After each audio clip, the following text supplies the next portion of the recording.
Chris Hemworth has announced he'll be taking some time off from acting after receiving that shock health diagnosis. The Aussie actor discovered he has an increased risk of Alzheimer's disease while filming for the National Geographic series Limitless. It was a big shock. For more on this, we're joined by general practitioner Dr. Brad Mackay. Dr. Brad, good morning to you. Good morning. So the results showed that he has 2 copies of the gene APOE4.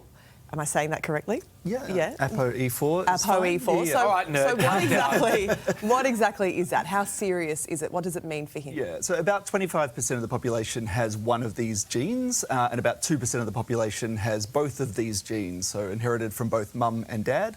And so if you've got both of those copies of this gene that alters your lipid or cholesterol metabolism, then it increases your risk of getting Alzheimer's disease by about 8 to 10 times. So it's not completely predicting the future, so it's no guarantee that Chris Hemsworth will get Alzheimer's disease in the future, but his risk is increased just from that genetic composition. But as you say, though, it's not necessarily the outcome. So It's not a diagnosis. Yeah, it's not a diagnosis. No. So how is it diagnosed? He went through this genetic test. As I asked you in the ad break, these are very, very, very expensive tests. Not everyone can afford to get them. So is this something that anyone can do? Yeah, so... Is there a cheaper brand? So I suppose the question is whether you're wanting to get the test done because does it change the future? And I suppose one of the benefits of knowing if your risk is increased is that you can make some changes in life. It may motivate you to exercise more or alter your diet, which I think Chris Hemsworth is doing all right with those at the moment.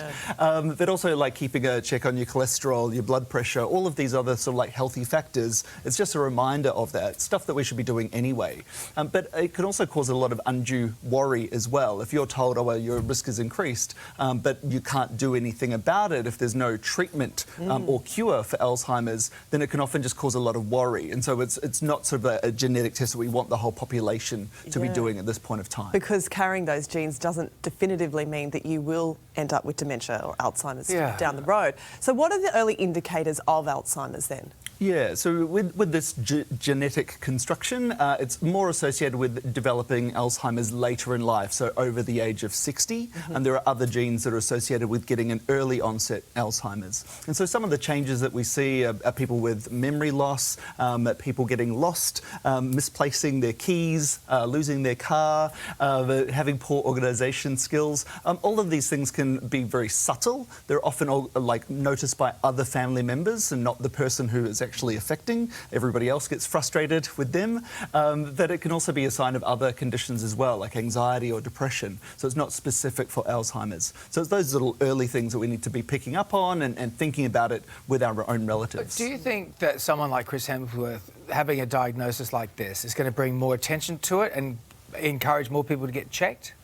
Yeah, so I think getting more people to get checked at the moment is the problem. So I think if there's early signs, then yeah, speak with your GP about it and have that conversation. But we're also needing a lot more money being put into research because a lot of our treatments that we've been trying to invent have been really dismally dismal in the ability to make any changes. Right. So there are a few things in the works at the moment, and so hopefully we will see some breakthroughs. Considering this is such a problem that seems to be growing and growing and growing in this country. It's like this tidal wave that's happening in front of us because we're ageing as a population. Yeah. Well, he's certainly put a spotlight on it. He really has. Thank you, Dr. Brad. Thanks, Dr. Brad. Appreciate it. G'day, it's Ali. And Carl. Thanks for watching the Today YouTube channel. Subscribe now for brand new videos every day and exclusive bonus clips. Ali, say please. Please? Why? Please? I don't know.